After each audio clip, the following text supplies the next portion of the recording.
And one day the men, we stopped to offer. And when we did, the first, what we call Ragnarok, happened. The first destruction. They knew there would be 3 destructions. The first destruction of this planet happened. We stopped to offer. It's in the Bible where it says, when man turned his face away from the God. And when we did, this planet started to fall over. And in 3 months, in 90 days, the planet now went from this spinning in harmony.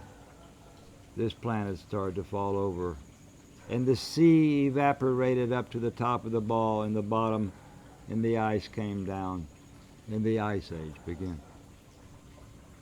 We lost the paradise. The man didn't offer anymore to the All-Father.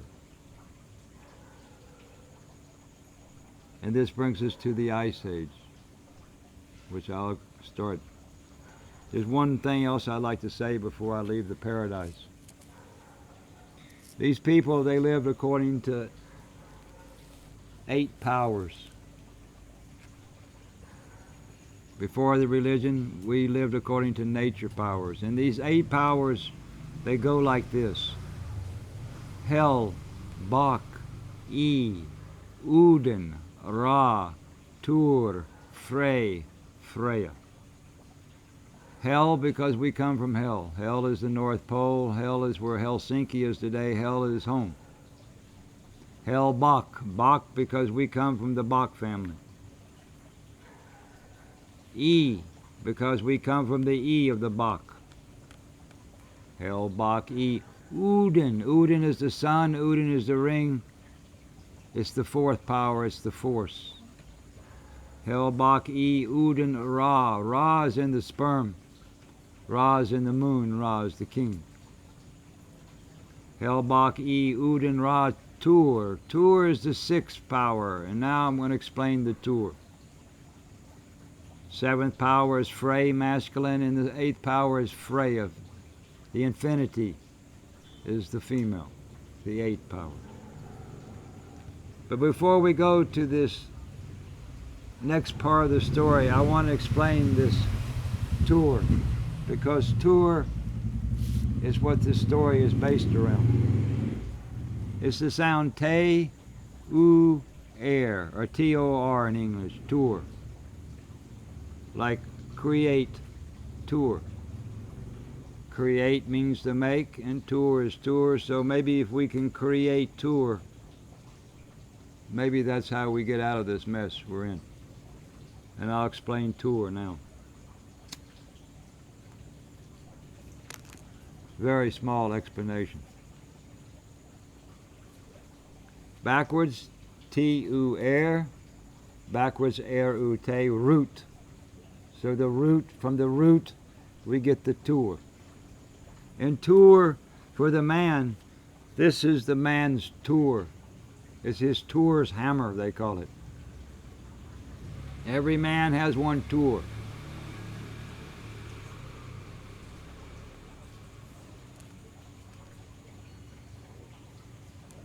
Every woman also has one tour.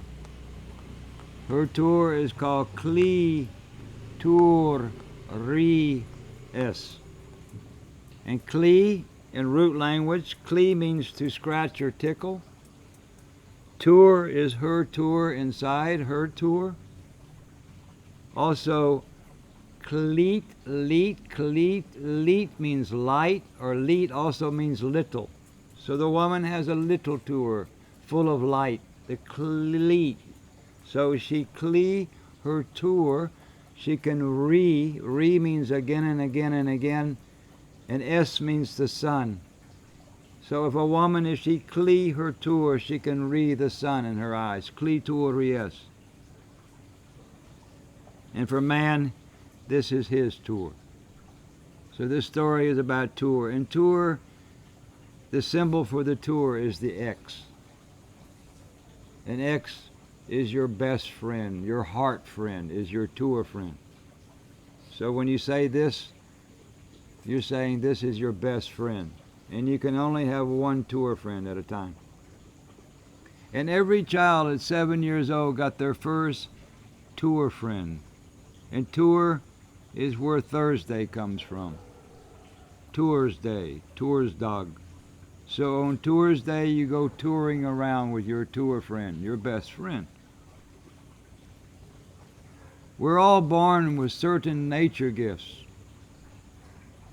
And at 7 years old, each girl had to have one girl as her tour friend. Because a girl can speak to another girl about things that she can't speak to about her tour.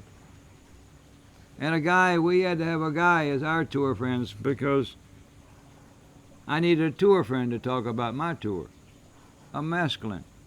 So women had tour friends, heart friends, and men, we had heart friends. And Tours Day is Tours Day, Thursday. And let's say my friend Elvis here. We're two small boys, 7 years old, and I looked at him, and this guy, he can just pick up musical instruments. Few hours, he's making something nice come out of him. I mean, it's got a nature gift that he has some kind of, Odin gave him. We're all born with nature gifts. And gosh, I would love to be able to play music instruments like him, but it's not my gift. But he looks over to me and he sees Jim has perfect pitch. I can sing. And God, he'd love to sing, but that wasn't the nature gift he got. He can play, but he can't sing. So for 3 years, Elvis and I, we would be like this. We would be tour friends. We would be best friends. And we would go all over together.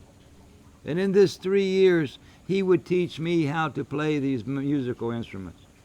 I'll never be as good as him because it was his nature gift. But after 3 years, I'm going to be playing the drums with the rest of the guys. I know he's taught me. And in 3 years, I've taught him how to sing.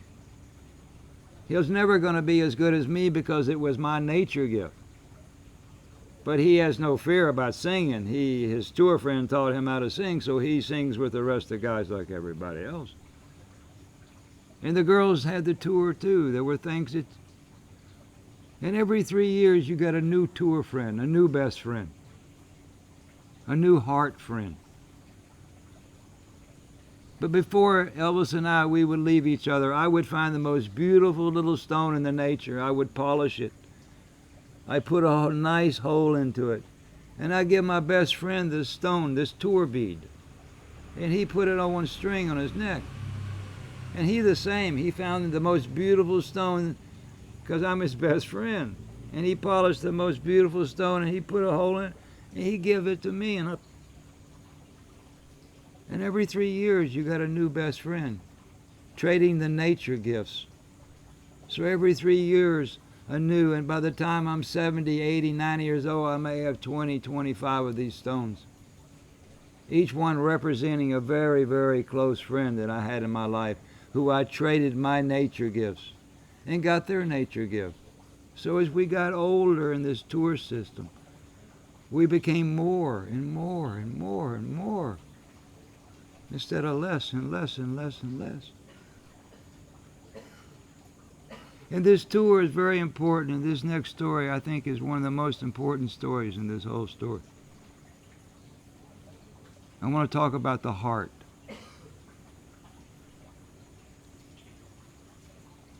This Valentine candy box, this symbol of Cupid, this love guy with the bow and arrow, which is not killing anybody, it means fertility. So the bow and arrow was a fertility symbol. So we have this design of this heart. They say the heart is the most sensitive place of the body. They say the heart is where love comes from. In the English, we say the heart is in the center, the heart of the matter, the heart of the tree. But this pump up here at 11 o'clock is not in the center. You can take this heart out, put a plastic, and still love somebody. So our love doesn't come from this pump. It doesn't look anything like a heart. It's not that sensitive. They say your heart's the most sensitive place of your body. So where could this form, where could this form of a heart be? In our story, this is called pumpa, or pump. It pumps your blood. But if you look, let's say at a man, it's easier to see on the man. It's more obvious. If you look to the head of his tour, it looks like one apple with the stem taken out. If you look at the end of it, it's the third eye. A man has two eyes in this head, but there's a head that hangs in four, a forehead. This hang in four in front of this head. And in this forehead is another eye. It closes and opens and closes and opens. It spits the dragon. This is the third eye of Shiva. There's no third eye up here. That's my forehead, but this is my forehead. And if you look at this guy when he's standing up and he's really like thinking about love now, and he look in the mirror, the bottom of his decoration is shaped like one heart. And this is the most sensitive place of the body for the man. It's his love, it's his heart. Thousands and thousands of books about the heart, and everybody covers their pump, and everybody talks about the heart. But this ain't the heart. There's no love that comes from this. When I see someone who attracts me, it goes through my brain, and now there's one flash that goes down through the chakra, and now the heart becomes hard. It has nothing to do with the pump. This has nothing to do with love. And the connection between the brain and the heart, in root language they call the brain yarna, and they call the heart yarta. Yarna, the knowledge, and yarta, the tour. So, in a woman, she has the same thing. She has her little clitoris. In the bottom, the top is one apple. The end is where she climaxes from, the eye. And the bottom of her clitoris is shaped like a heart. It's the most sensitive place of your body. It's in the center of your body. It's where your love comes from. It's when you give your heart to somebody. You're not giving them your pump. You're giving them your heart. So in our story, the heart is a different story than what they tell today. This is the pump. This is the most sensitive part of my body. Slam me in my chest, but please don't hit me in my heart, because it really is my most sensitive place. Just the understanding of the heart can change the minds of the people on this planet. We have no idea where our heart is. It's not here in the middle of our chest. Our heart is down here on the bottom of our most sensitive place. It's our tour. It's just little things like this can change the minds of people. I think if we can start to think like this, this is all logic. I don't believe it looks like a heart. I know, I've looked at it. I'll go maybe a little bit more into the heart later. But now when I see people put my heart, I have to laugh, because there's no love that comes from this pump over here. It's not in the middle, it's 11 o'clock way up here. So the heart story. One story that Eeyore gave to me about where the real heart is.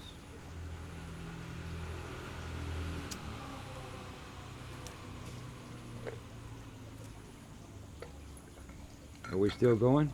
Yeah. Yep. I'm going to leave the paradise, and now we're going to start to come into a really kind of a nice part of the story.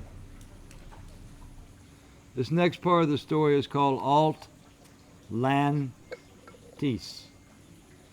Atlantis, which we call Atlantis.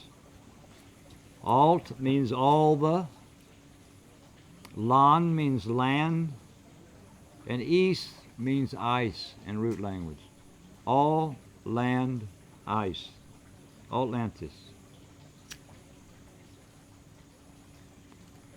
And when this pole,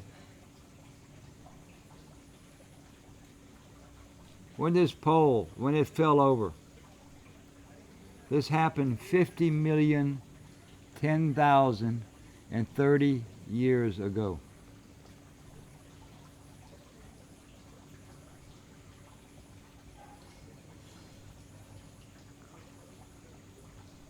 And where hell was before, it slowly, over 3 months, the planet fell over. The sea evaporated up, the top and the bottom, and the east, the ice came down. And the whole top of the planet is covered in kilometers and kilometers of ice, and the bottom is covered with kilometers. And the Ice Age begins. 50,010,030 years ago, on the 24th of July, the Ragnarok Day, called Christina Day. And when this ice came down the top and the bottom, it formed one ice cap on the very top. And all northern Europe, Northern America, North India, all this top, Russia, Sweden, Finland, all became under ice, all the way down to the Pyrenees Mountains, all the way down to Texas. And on the whole top of the ball, everybody froze to death. There's not so much land on the bottom. There's just a little Australia, a little Africa down there, a little South America. So not much happened down there. But this whole top of the planet, kilometers of ice, and all the people on the top of the ball, they froze. 90 days, 3 months, it slowly tilted 23 degrees. And these people who lived in hell, now something really incredible happened. As this planet had tilted over, we get a new North Pole. The real pole is still over here, and this island is still there. It's in front of Helsinki. That's the true North Pole today. But now we call this ice on top, we call this the North Pole because it's straight up. But there's no pole going there. The pole's over here.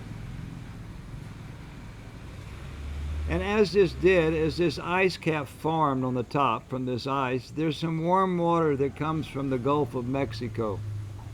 It's called the Gulf Stream. And this warm water comes up next to England. Still today they have palm trees in the south of England.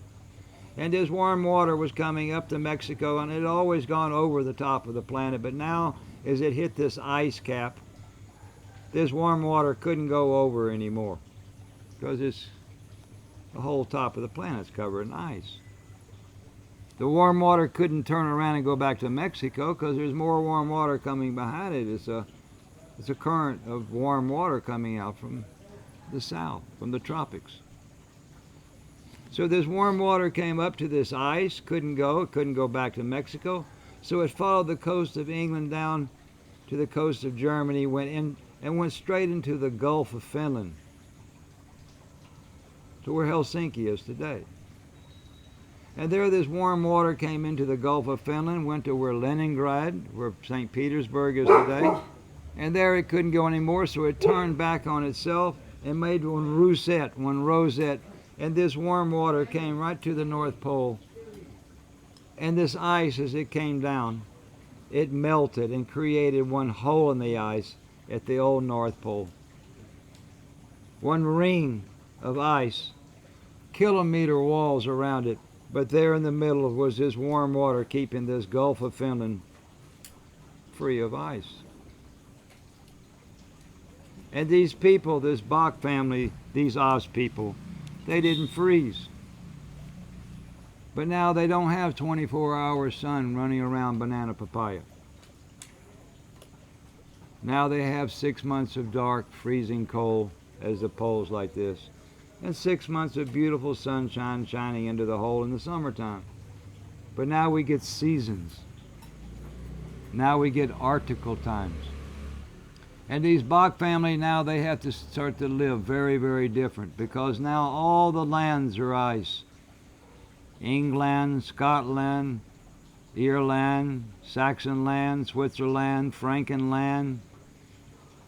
Russia was called Rusland, Finland, Greenland, Svealand, Norland, and all these lands were covered with ice. All the lands were ice. But below the Pyrenees Mountains, you don't have lands. You have Spain, Portugal, Italy, Greece, Morocco, Argentina. There's no lands, except for New Zealand and Swaziland, named by the Dutch and the English. So all the lands froze. But below the Pyrenees Mountains, it didn't freeze, and the people lived. All Northern Europe, all Scandinavia, everybody froze except in one ring of land at the old North Pole. And these people now, they're stuck in isolation. There's no more contact with the rest of the Von people on the planet. Everybody thought that hell froze over. And now these people inside this hole in the ice, they have to start to live a completely different life. Outside this cap of ice, there become all these people, these Von people who survived, these brown-skinned people, these Von people with the brown eyes, vegetarian, from the paradise time.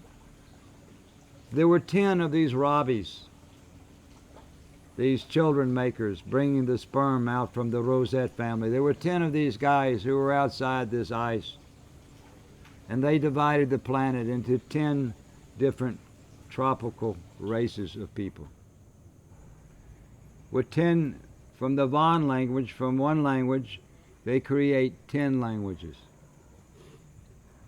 And we get 10 different tropical arts. 10 different tropical hearts. Because each of these races will have a different form of heart. And these 10 tropical races still exist today. I'll go through the 10 races of tropical people. So 10 different tropical races are created in this Uden thing, when this Ragnarok, when this planet tilted over and this ice age began. The first of these tropical races, I'll start from where I live, Hawaii. And there they make the Polynesian people. And the Polynesian is Hawaii, New Zealand, the Maori people, the Tonga, Samoa, all these Polynesian islands. These are one tropical race of people, all with their own beautiful outlook, their art, their culture, with their language, which has been changed now. Number 2 tropical race is the Aborigine. If you come from the Polynesian, you come to Australia, you have these wonderful people down there called Aborigine, the Aboriginal people. And these people, they don't look anything like the Polynesian. They have their own outlook, they have a different heart design, and they have their culture and their didgeridoo and all the stuff that they have. The second. The third, you come up to these wonderful people where I'm sitting now, the Hindu people. All these nice people that make such a nice life for me. How I appreciate these Hindu people. And these Hindu people, they're not Polynesian. They're not Aborigine. They are their own race of people. And this race of people stretch from Afghanistan, Nepal, Ceylon, Cambodia, Laos, Vietnam, Thailand, Malaysia, Bali. This was all the Hindu people before. Very big. If you go above the Hindu people, you come to these beautiful other people called the Asian people, the Chinese. And they had one king there called Peking. Polynesian, Aborigine, Hindu, Peking, the Asian, with this beautiful eye that they have. My favorite eyes on the planet, these. If you come down from this, you come to the Greek, to the Persian. And this Greek, they had one mythology, they had one king called Sultan. and they had their mythology called Greek mythology. And they had their form of art in their art. If you come over from the Greek, the Persian, you come to the Roman mythology, which is Italy, Spain, Portugal, Morocco, Algeria, Egypt, all these people around this Mediterranean, all these beautiful people with this honey, nice nose and eyes and face, the Roman Empire. Polynesian, Aborigine, Hindu, the Asian, the Chinese, the Greek, the Roman. In the south of Africa, you have these beautiful people we call blacks today, but they're actually blue. These South African. And these, they had a king called Sulemoon. Sul, the sun, U, the ring, Moon, the moon, Solomon, Sulemoon. This Roman had a king called Rasul. Ra, the moon, Sul, the sun, Rasul. If you come over, you come to what we call America today. We had three more. We had the Inca. He's his own race of people. The Mayan is his own race of people, and the Aztec in the north. Three red races. Inca, Mayan, Aztec, Solomon, South Africa, the Roman Empire, the Greek Empire, the Chinese Empire, the Hindu Empire, the Polynesian, and the Aborigine. 10 tropical races still in existence today. So when this ice came, and each one of these got a different mythology. The Polynesians have mythologies, the Romans have mythology, the Greek has mythology, the Red Indian has mythology as the god and the goddess. It's before the religion. Meanwhile, we go back up to the top of this planet. We go back up to this hole in the ice where these Oss are people, to this Atlantis. And now these people living in this new situation where they have 6 months of nice summer days and 6 months of dark, cold, freezing. They had to start to live very different than they did before. They couldn't go bare anymore because it was too cold 6 months. So they had to start to wear clothes for the first time. They started to wear bear skin on their bare body. They needed to grow food to store for the winter. In the tropical lands, you don't need to store the food. But in this article, you have 6 months that you can grow food and store. So they started agriculture for the first time. We had no really agriculture in the paradise. And there they made 4 grains: the wheat, the barley, the rye, and the oats. And they could grow these wheats, they could grow different things in the summertime, and they could store them so they had food to live in this dark. They also needed a new tree because these palm trees, they didn't grow so good in this ice. So from the palm tree, they started to create evergreen trees. So these evergreen trees, they're created by man for the Arctic because they could grow very quickly and they needed much wood to burn in this period of time. These people also had to start eating meat for the first time. We'd never eaten meat before. But now these people in this article, they had to eat meat. The tropics, you didn't have to eat the meat. The only animal before the ice time was the goat that had the clove hoof. And this family, since the goat was the symbolic for their family, they had no feeling to eat this goat. So they started to create new animals, man-made, article, domestical animals. And from the goat, they made the cow, the sheep, and the pig. From the wolf, they made the dog. From the dove, they made the pigeon. So these animals, from the peacock, they made the chicken. And all these animals, they're animals that live with the people. They're domestic animals. You can keep them in a barn in the winter and they can live and they can come out in the spring. If you take a tropical animal from down here and you put him into the barn up in they will die. So these are special animals. and they lived with the people. They also had one elephant that they domesticated, and they kept it, and it became an article elephant called the mastodon or the mammoth. So these people in hell, they started a new article animal. They started agriculture. They started article trees. They made up our games: chess, checkers, backgammon, Bock gammon, the game of the Bock.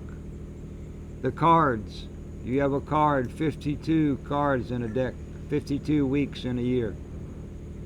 Each suit has 13 cards. There's 13 weeks to each season. So this whole card system is built on now this 4th season. In the tropics, you only have one tropical season. But now in this article, they had 4 seasons. These people did many, many things inside this hole in the ice. But they lived there for 50 million years, this Bock family, continuing this story, passing this down, keeping this immune system, keeping this honeymoon, keeping this baptism system. 50 million years they live inside this hole in the ice. But 10,030 years ago, something starts to happen. This warm water that had come up from the Gulf of Mexico, that had been rerouted and gone into this Baltic Sea, into this Gulf of Finland, that had saved them in the beginning. It's called one Uden thing. Now this warm water, over this long period of time, has started to cut through the ice at the top of the planet.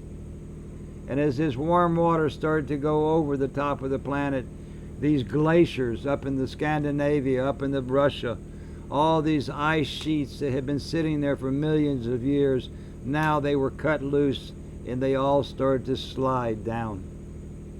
And these people in hell, they understood that now they had to come out, because these glaciers were going to destroy hell for the second time. The second Ragnarok was going to happen. These people knew there would be 3 destructions of hell. 10,030 years ago, this Bock family, inside this ice, they didn't have 7 daughters and 12 sons. They had 7 daughters and 7 sons, because they weren't making so many people inside this hole in the ice. So 10,030 years ago, 30 people, they take one boat. The Bock, his woman, the swan, the mother and the father, the children makers, 7 sons, 7 daughters, and their tour friends, their best friends. 30 people take one boat out from hell into this Gulf of Finland, and in this boat they put some cows, some pigs, some sheep, some chickens, some dogs, some evergreens, some agricultural seeds and stuff. And these people, they come out from hell in this boat, and they come to one island called Gotland.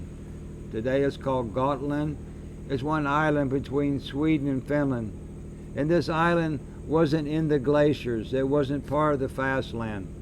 And this warm water had kept this island free of any kind of glaciers. And these 30 people, 10,030 years ago, they come over to this island, and there they start to live in these caves up in a place called Visby. And there they make these rune stones. So you can still go to the museum today. You can see these rune stones. And inside these rune stones, they made something called rune script. And they made the story of hell. The whole story of hell. If you know how to look into these rune stones, you can see the whole mythology of the Scandinavia inside these rune stones. Eeyore used to explain these to us. These 30 people who came out 10,030 years ago to this island, there was a very big difference between them and the rest of the people living all in the south part of this planet, these 10 tropical races.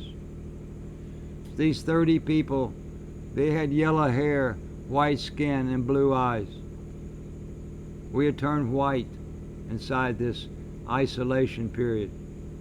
So 10,030 years ago, there were 30 white people living on this planet on one island between Sweden and Finland.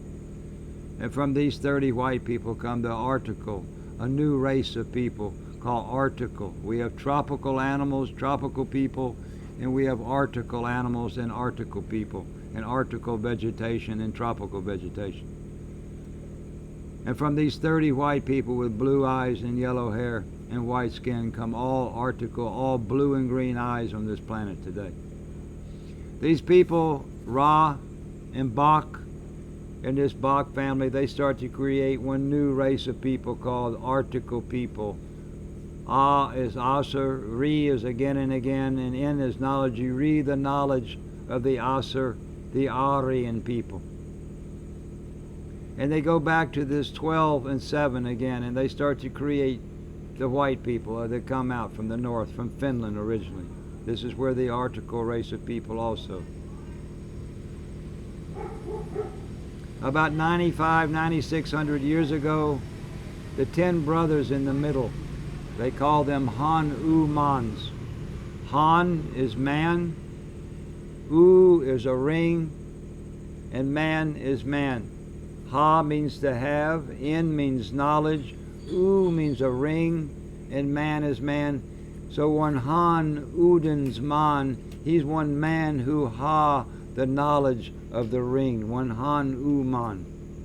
And these 10 brothers, not the first one Ra, not the 12th one Bock, but these 10 brothers in the middle, they come out and they meet with these 10 tropical kings and queens of these 10 tropical races. So the first white man meets his brother after 50 million years. The Asur meet the Vanir again. They bring out agriculture and they give to the Vanir people the agriculture, because the Vanir, this agriculture was developed inside of Atlantis or hell. They didn't bring the domestic animal out at this time. And these 10 Article people tried to get one offering system going back up to Finland, one's giving the seed back up to the Father. 9,030 years ago, we're coming really close to the end now. 9,030 years ago, the ice now had come down in all Scandinavia, Sweden, Norway, Russia. This glaciers had come down and scraped everything down, but the ice was now free. And now these Bock family, this Finnish family who this story comes from, they want to go back to hell and rebuild hell again. But sometimes in this family, when they're making many, many children, sometimes they have more than 12 sons. They always keep Maya and her 6 sisters. There's 7 sisters who are making the future. But also, sometimes you had a 13th and 14th son. And this 13th and 14th son had no title. They were the 13th and 14th son from the highest family on the planet, but they didn't have a title because it was the father and the 12 sons. And these 2 boys, they didn't want to go back. They wanted to be kings themselves.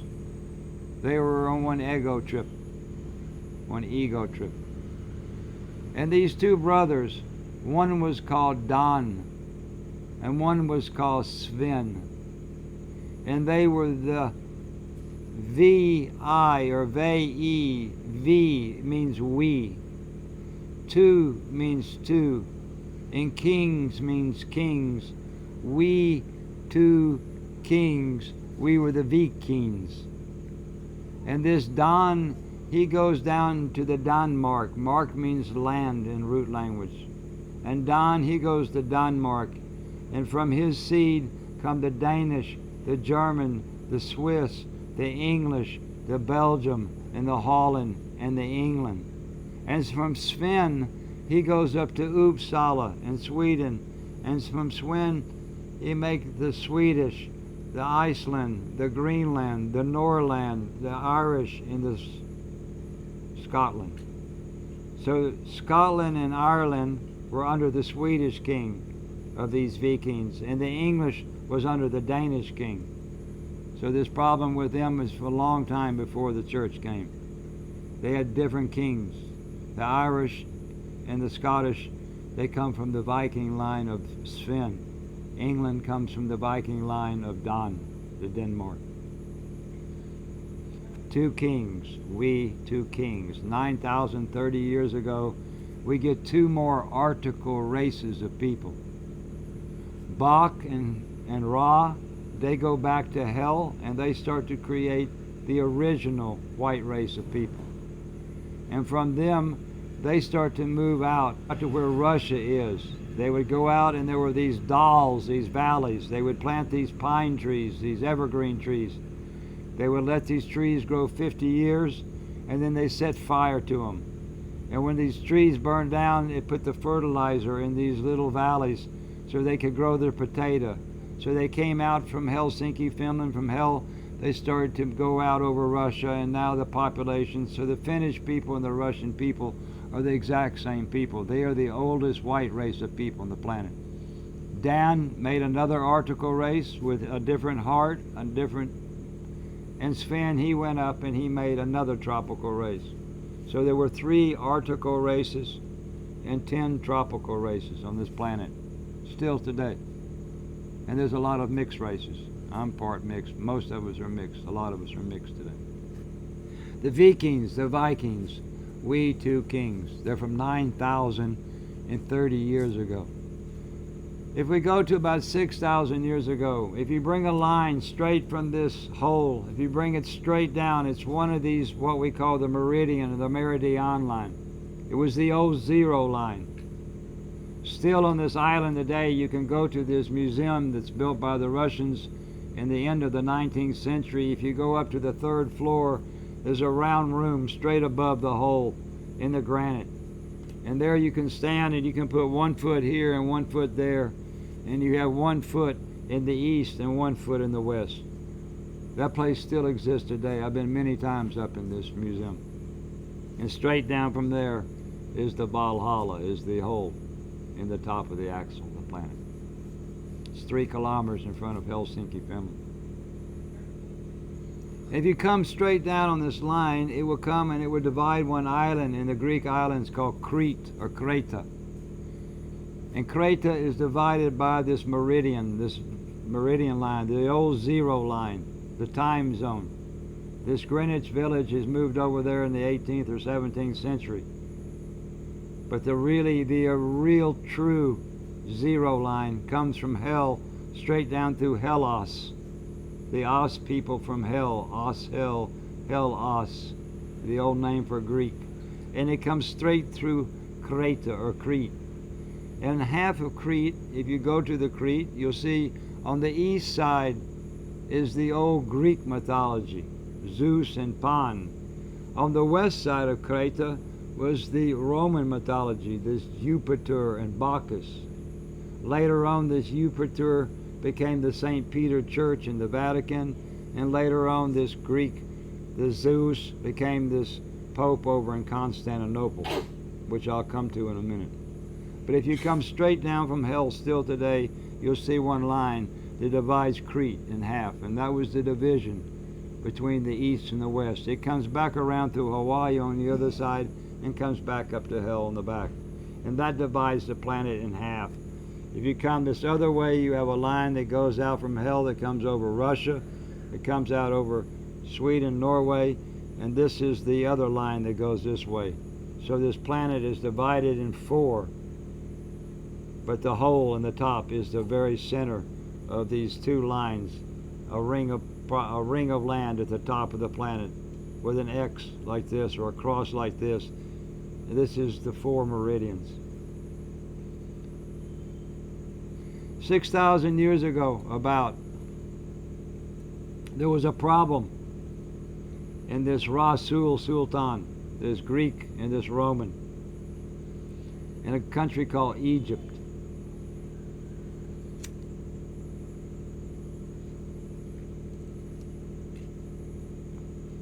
So they sent one of these more than 12 sons down as one ambassador from this highest family. And this guy, his name was Per Udens Ra. and he was the first pharaoh, Father Ra, the father, one pharaoh, one pharaoh. And this guy, he's one white guy with blue eyes, white skin, yellow hair. He's an Arctical guy. And from the Finland, he brings down one mathematical thing called pyramid,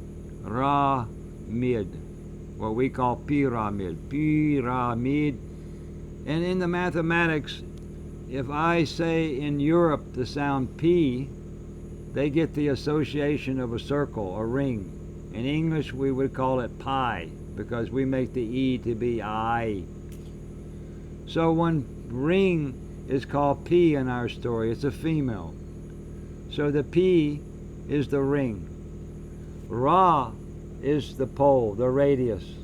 In Mede, in root language, Mede means middle. So if you start from the Mede, you make one the Ra, one radius. You turn the Ra in one P, in one circle. You have one P, Ra, Mede. And all mathematics comes from a P, a Ra, in a mid-center. And Pi has to do with fire, pyro, the pyro man. It's a female symbol, the pyramid. And this Peregrines Ra, he comes down with some kind of a knowledge about how they start to build these pyramids up and down this Nile River. But he goes on one ego trip, one ego trip. And he calls himself Ra, the sun. Ra is not the sun. Ra is the moon. Ra makes the Ras. Ra here in India, they say Shan Ra. Shan Ra for the moon. If you look in the moon, you'll see one rabbit, one Ra beat. So Ra for us is the moon. But he calls himself Ra, the Sun King. And he goes on one big story down there. And much chaos comes out. So these pyramids, they come out from the Finland. The word pyramid comes from the root language, pyramid. If the pyramid's like this, the point down is called kyramid. It's masculine if it's pointing down. If it's pointing up, it's feminine. And the fire is in the middle. If we go to about 3,800 years ago, we have another jump out from this family. From the highest family on the planet, the Bock family, the family of Bock, the family of good, the God family. And this is one Arctical guy who leaves from hell, one of these more than 12 sons. He's a white guy, blue eyes or green eyes, yellow hair, and he comes to the Hindustan with one woman called Radha. And now this guy, he brings one cow from Finland. He brings one of these domestic animals here to the Hindu people. And this guy, he's called Krishna. And Krishna, he's one Arctical guy. And he brings one written language, the first written language for the Hindus. The Hindus had been speaking Hindi for millions of years. Very old language. Millions of years. And he brings one written called Sanskrit. In English, you can write one script. In root language, rune script. Script is writing. And San means true. So this Krishna, this white guy, he comes here and he comes to a place, to Delhi. And from Delhi, he goes down to a place called Pushkar. Pushkar. And there was one king from paradise, from the end of paradise, one tropical king who lived in one palace in the middle of one lake, in the middle of this Pushkar. And in this palace, there was this king of all Hindustan, which reached from Afghanistan, Pakistan, Rajasthan, Hindustan, all of Nepal, all of Sri Lanka, Laos, Cambodia, Burma, Thailand, Malaysia, all the way to Bali, was all Hindu before. It was a very, very big. And there was one king of Hindu, one king, and he was called Narkasvara. Narkasur. And this Narkasur, he was the sperm line for all the Hindu people. And there he had sons called Maharaja. Ma is the land, Ha means to have. So the Maharajas, they had the different sections of land, probably 10 different sections, since they were on the 10 system. And the sons of the Maharajas were called Rajas, and they're the Rabis. The sons of the Rabis are called Kar, Goankar, Kalangukar, Sudinkar, Valavakar, Pushkar, Gokarna, Karnataka. Kar is everywhere. So the Kar, they were the middle class here. And then they had the low class called Gati. And Gati are the people who come and clean up the plastic, and they're the low class.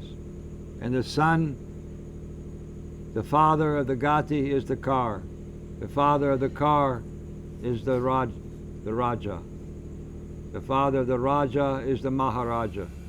And the father of the Maharaja is Narkasura, the king. And this Krishna, he comes and he flips out and he writes his book called Mahabharata. And in this book, he puts himself as the savior of Hindustan. And he writes in there that he and his good friend Arjuna, his tour friend, they killed all the evil in all India. They killed all the evil. And when they got finished, there was no more evil. They killed the Pandavi. They killed all the evil, and Hindustan was perfect. But if you look today, this country's full of evil. He didn't fix anything. He made one chaos. He made one marriage system where now, instead of breeding up in this system before, now every man in the car class, he could only make children with car. In this upper class, you could only make, in the trail, you could only make children. So this whole breeding system fell apart, and he made it where now you stay with one woman for the rest of your life. This marriage system was not in the paradise. It was not in the Narkasur.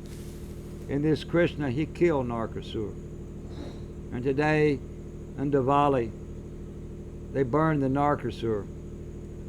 And the Brahmin priests run around here like they have the knowledge. They don't know where their heart is. They don't know where the soul comes. They just here collecting the money. And he makes one priest class. The name for the cow he brings here is called Brahma cow. It's the cow with the hump on the back. Bra means good. Man means man. So one Brahman comes straight out of the root dictionary. It's a good man. We have many names called Mr. Goodman, Mr. Goodman, Mr. Brahman. He comes from the Brahma cow that Krishna brought here. So this white guy, he's up there in the pushkar flipping out, completely destroying the old system of the Hindu people before.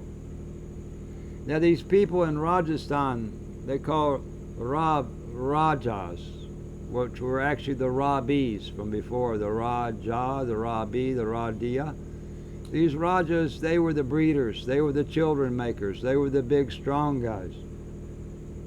But now they had no job because this Krishna, he made this new marriage system.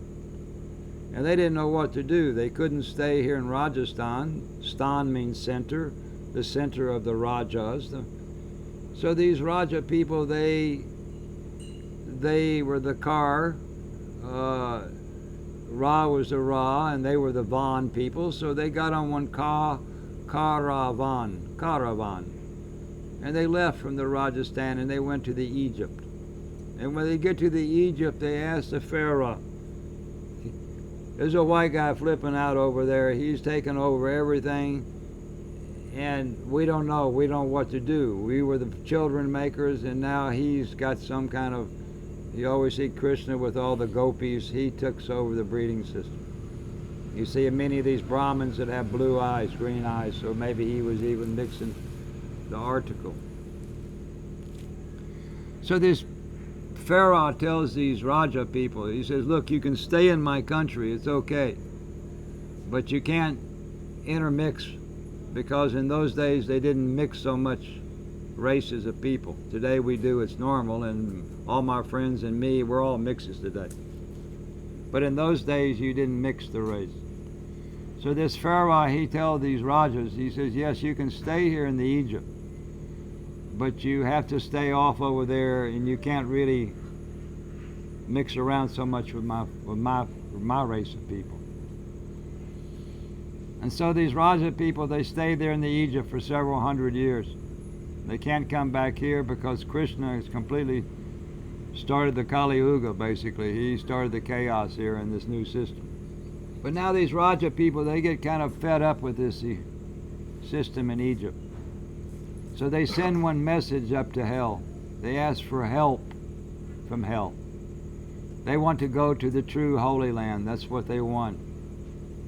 And now we have one woman from this highest family, not one of these 7 daughters, one of these more than 7. They call them Moors. And this woman, she comes down from hell, and she breaks out, and she goes on her own story. And she comes down to the Egypt, and she takes these Raja people out from Egypt, and she tells them, I will take you to the Holy Land. But hell was the Holy Land. And she doesn't take them to hell. She takes them to Palestine, where Palestine is today. And there she says, this is the Holy Land. And now this woman, she is called Mor Say. Mor means mother. Say means to say Moses was a woman. And this Moses, she writes the first book, the first black letter on white paper, called Torah book. Tur is your best friend, your heart friend is your Tur, and Ra is the king, and also Ra comes out of the Tur, and the seed is the Tur, is the Ra.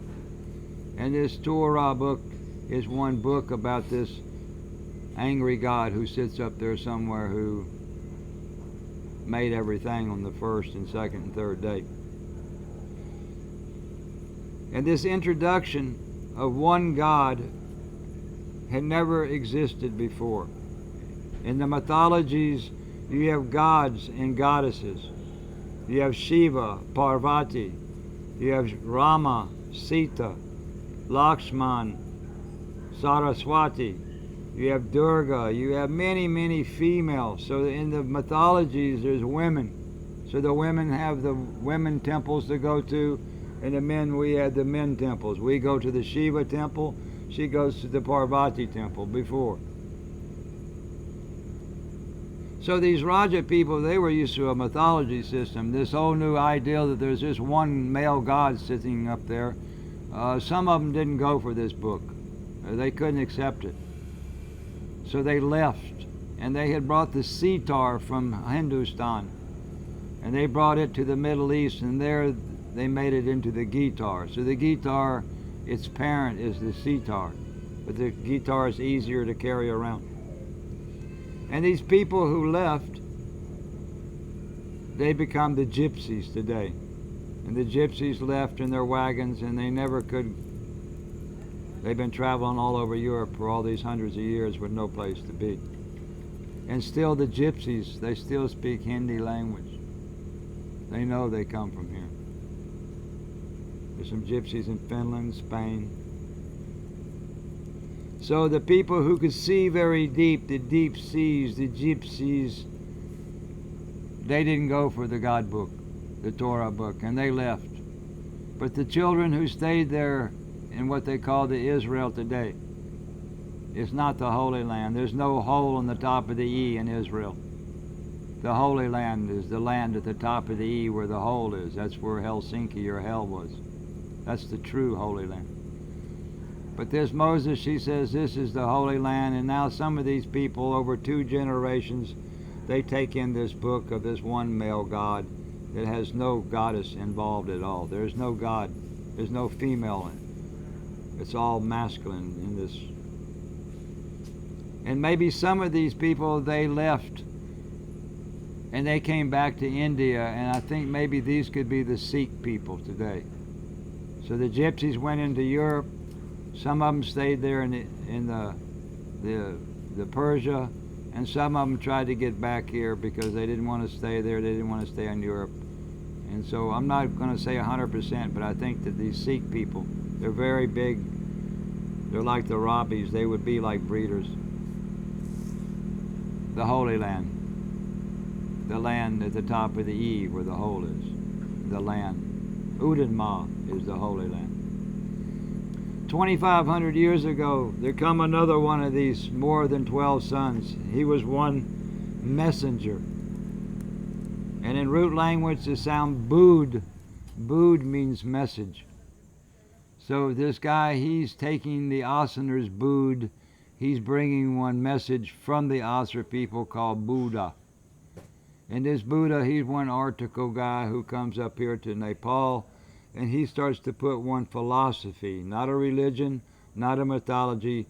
Buddhism is a philosophy about how if you live this certain kind of life, you can stay out of the Kali Yuga, because these people knew there was going to be complete chaos. And the Buddhist thing is that you come up and you build some temples up in the hills, and you stay out of the cities, you stay out of the madness, and you can meditate and keep their thinkers, these Buddhist people. It was one time when they were trying to fix, because they knew that the Krishna had really messed up things here, and they were trying to give some kind of a alternative to the suffering in the city.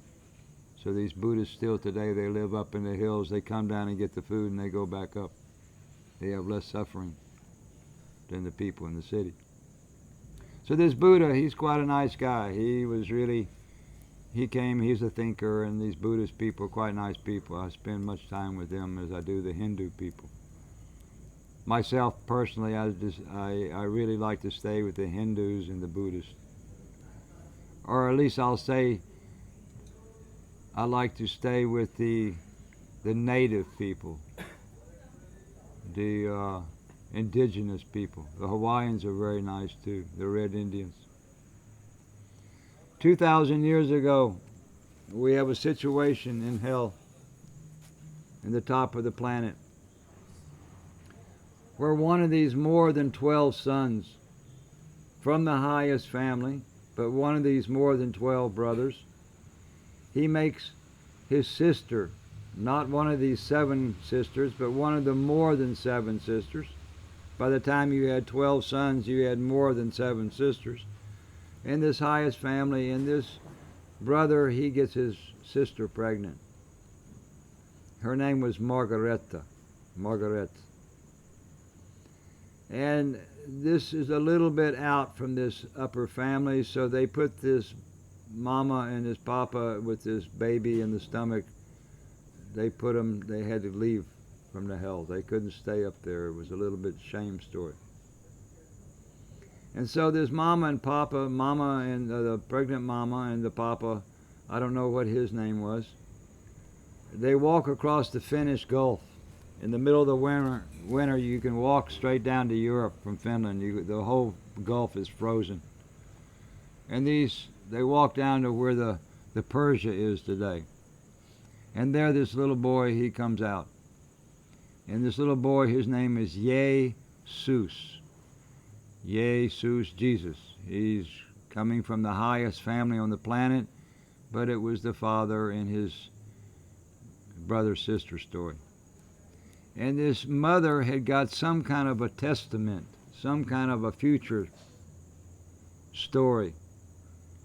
And this boy, he's raised in the court of the Sultan in Constantinople. He's from the highest family on the planet, his mother and father are.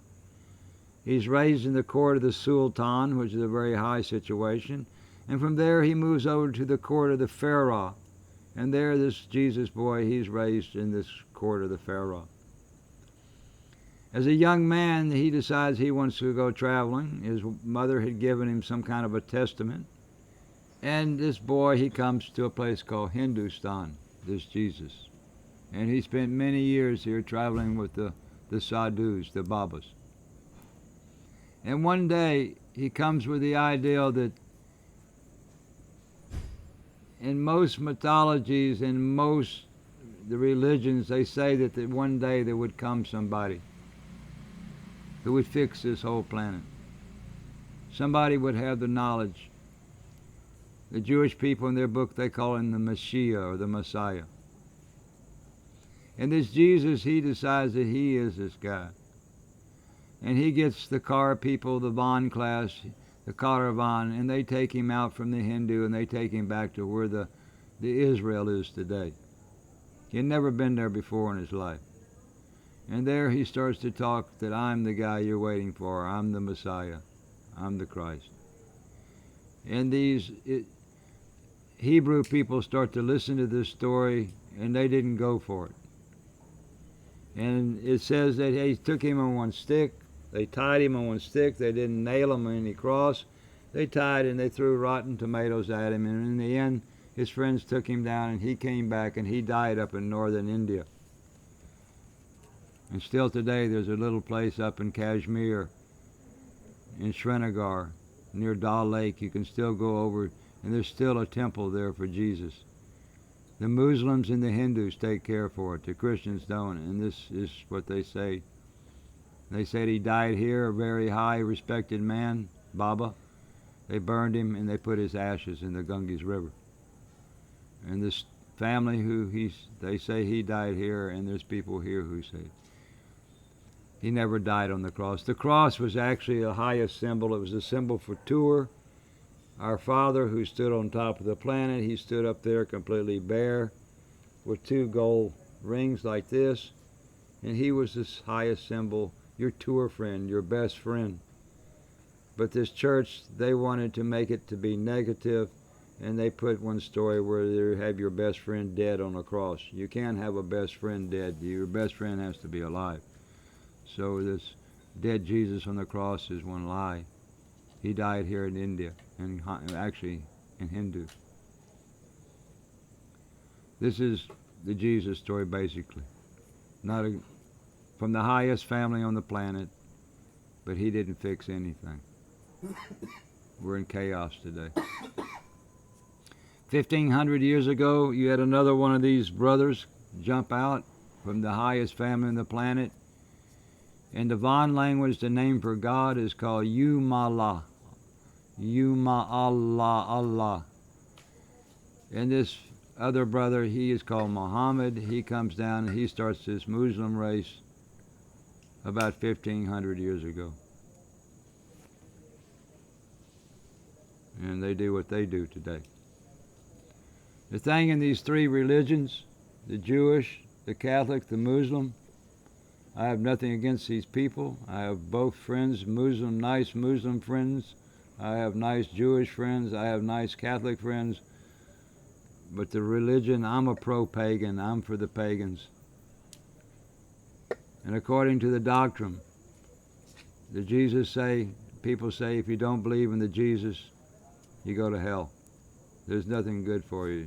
The Muslims say if you don't believe in the Muhammad, you go to hell. There's nothing good for you. And the Jewish people say, hey, you're all wrong. In the end, the book says we're the only ones going. So all these religions are saying, if you're not like us,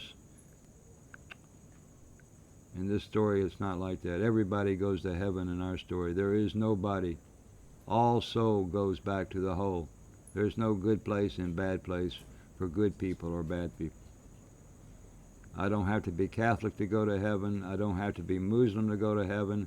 And I don't have to be Jewish to go to heaven. Hindus can go, Buddhists can go, pagans can go. We all go. My cat goes, my mother goes. All living things, their soul goes back to the hole in the top of the pole when we're sitting up like this. The Jesus story. We come to the year 325. Now we're in the last few minutes, very, very few minutes, maybe 5 minutes. There had been one information system, one children-making system coming from the North Pole as we came out since the beginning of the human race, since the first 2P in the first pole. One children-making system coming, one information system, and hell was that place. Hell was the beginning. It was the king of the center for the pagan people, for the heading people, from the hiding people. But now, this Vatican, this church, they want to take over the information system of the planet. These two kings who lived on Crete, Sultan and Rasul. Sultan, he came up and he made one arm for the church, the Christian church. And this Jupiter, this Rasul, he goes up to the Vatican and he creates a pope there. So now, around 1700 years ago, we start to get one pope for the Roman Catholic, and we get one pope for the Greek Orthodox. And these two popes, they're like two arms coming out. And as this, we'll take the Catholic side. As this Catholic, they start to send the priest, and they create one language called Latin. It's one bureaucratic language created by the Pope. And this Latin, as Eeyore said, it's one of the biggest abortions of the sound system. They make an oak tree of Papuvipapacius. But anyway, this Latin, they name everything. They name the whole nature. They do quite a job. But it's one bureaucratic written language that only the priest could read and understand. The regular people in the pagan times, we didn't read books. Everything was oral. It was coming from Ra. We were oral people. So before your mother tongue was given to the children small, and it was all oral. We had no books, no written languages before. But now they make this secret language, written language, where now these priests are going up into France. They're going up into England, Scotland, Ireland, into Saxon land. And these priests, they're coming and they're like spies for the Vatican. The Greek Orthodox are doing the same. They're sending the priests up into Iran, Iraq, and these priests are seeing who the shamans are. They're seeing who the wise people, the elders. And they're writing down in their Greek Orthodox language and then in their Latin, they're writing letters back to the Pope and to this Protestant, to this Catholic Pope and to this Greek Orthodox Pope. And now this Pope is reading about who he needs to, because if you kill the shamans, you kill the people with the knowledge. The people, they have to come for the new. So now, as this church comes into England, the pagan king of England, he cannot be king anymore because Jesus is the king. As this church comes into Scotland, the pagan king, he can't be the king because Jesus is the king. As they come into Saxon land, Germany, the Saxon king, he can't be king because Jesus is the king. So they start to take these old pagan kings out and replace them with Vatican kings, church kings. And so now all these books we read about today are these terrible kings we've had in the last 1,000 years. These are not pagan kings. There's no books written about the pagan kings. These are all kings that were underneath the church. And they start to eradicate. And they were burning 40,000 women a year in Middle Europe for making tea. I didn't give the tea story earlier. Maybe I'll give that at the end. And so now this Pope, he knows just who he has to kill up there. He has to kill the shamans. And so they send up these people now who start to systematically take out all these people they call witches and all these people who were pro-pagan people. And these Viking people up in this Scandinavia, they see this church is coming and they understand that this church is going to kill out their system. So they start to create these boats going down, and these boats are leaving out from Denmark, Sweden. They're going down, these Vikings. This is the story they write in the books. They think they're only 500. They're actually 9,000 years old. But now these Vikings are coming down and they're going to England, France, and they're going into the villages, but they're not hurting the people in the village. They're only after the church. The church is coming after them. They've already wiped out all the wise people. So they ransack the church, they steal all their silver, they send it all back up, And they go all the way to the Vatican, all the way to Italy.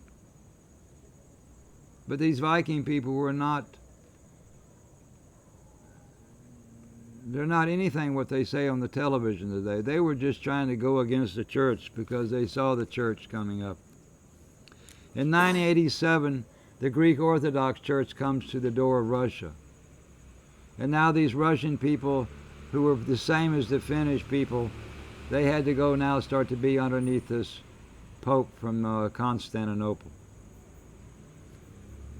A few years later, 1008, this Roman Catholic now comes into Sweden. 987, they go into the Russia. 1008, they come in Sweden, and there's a small little country in between called Finland. And Finland, in the south of Finland, is this old ancient pagan center called Hell. And they've already written in their book that Hell's the worst place on the planet. It's where the bad people go.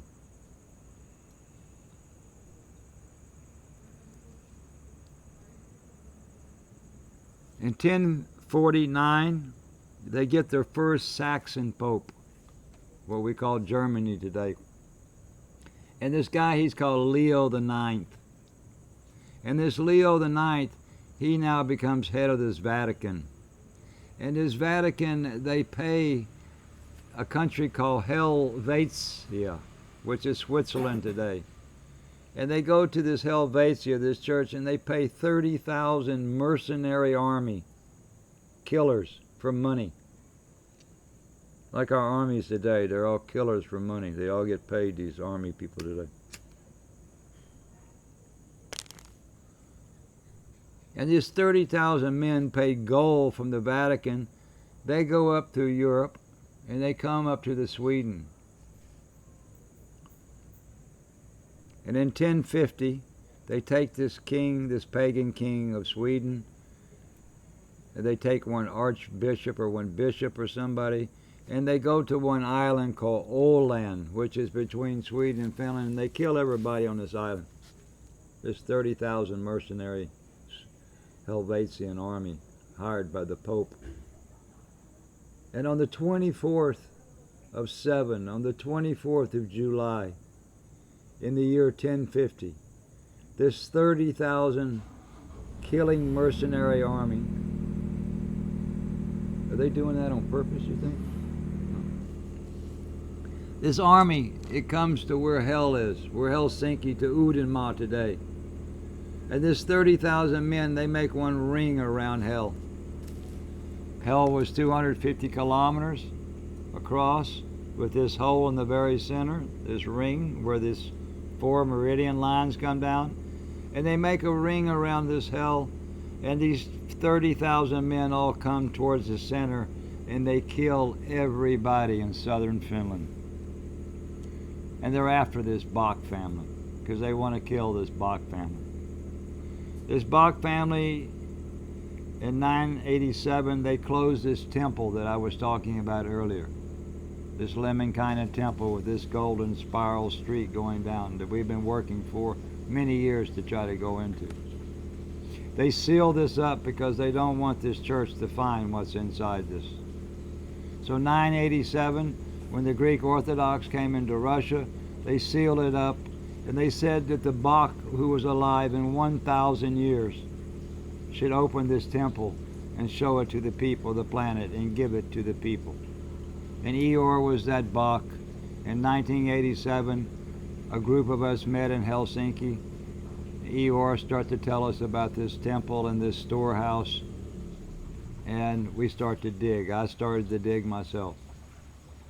And this first year we dug, and there's a whole story about the temple, which I'm not going to go into. But on this 987, they closed it up. 1008, this church comes in, and on this 1050, on the 24th of 7, on Christina Day, the Ragnarok Day, the third Ragnarok, the third destruction of hell happened. And this church came in and killed all the Finnish people. They destroyed hell. They cut all of our family trees down and burned them. And this Bock family, they ran out from hell. They went into exile. And they buried a bunch of artifacts in different places in Finland. which the Finnish government will not let us go dig them up. There's actually physical, there's golden box, there's all kinds of things buried in Finland today, but they're all on government or church property, and they won't let us touch them. They don't want anything to do with Eeyore. All they could do for years and years while he was alive was to talk shit about Eeyore. Eeyore put so much negative about this guy, and he was the sweetest man I ever knew in my life. He didn't have a mean bone in his body. And everything that I know today, I got from him. It's in my words. These are not his words, but this is my understanding of what I got from this man, this story today. And I've never heard another story that made any sense even close to this. The heart. The white people, where did we come from? How did we evolve? How did we get knowledge if we came from the monkeys? This story goes and explains every little detail that scientists and all these people are blah, blah, blah about in their one theory after another theory after another theory.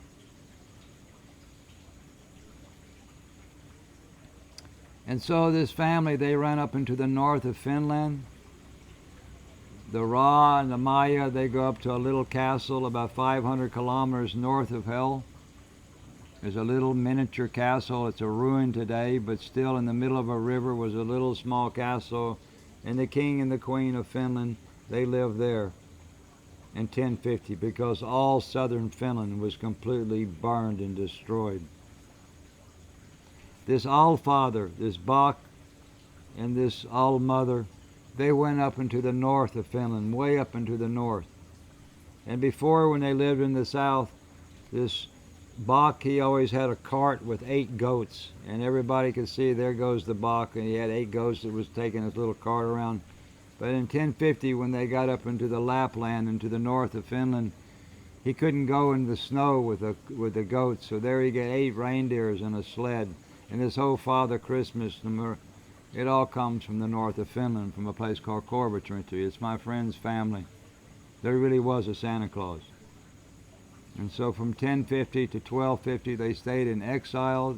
The Ra and Maya stayed in this little castle, Kajaani Castle, in the middle of a river. And this Bock and his story stayed way up in the top. In 1248, they met with the king of Sweden. And the Swedish king says, look, you cannot come back down, and there cannot be a king and queen of Finland anymore. You're going to have to come underneath Sweden. So in 1048, the Finnish become part of Sweden. They made a shake of a hand, and they said that they would not tell anything about this story until 1984. And the Bock family agreed. 1984, they could speak about this story. They came back down. They divided the family into Bockstrom and Rostrom, the stream of the Bock, the stream of the Ra. And there, this family, they started to live back in South Finland in 1250. In 1550, 500 years after the destruction of Hell, this Bock family, they moved a bunch of people over to where Helsinki, and they started to rebuild Hell. But then they didn't call it Hell anymore. They call it Helsingfors or Helsinki. We can sing for the key to Hell, Helsinki. And this family, they kept this saga, and inside this family till they got down to this last son of the family, Eeyore Bock. His grandfather, Carl Gustav Bockstrom, and his swan, Hilda Matilda, or Ava Maseva. They sent this story down to his father, Knut Victor Bockstrom, and to his aunt, Christina Victoria Bockstrom, who gave the story to his mother, Rhea Bockstrom, and his sister, Raquel Bockstrom.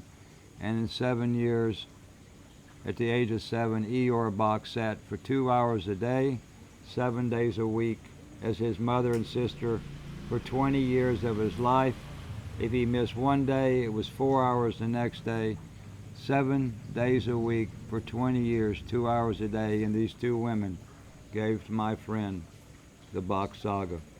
1984, he was allowed to give the story because they had shook the hand in 1248 with the Swedish king.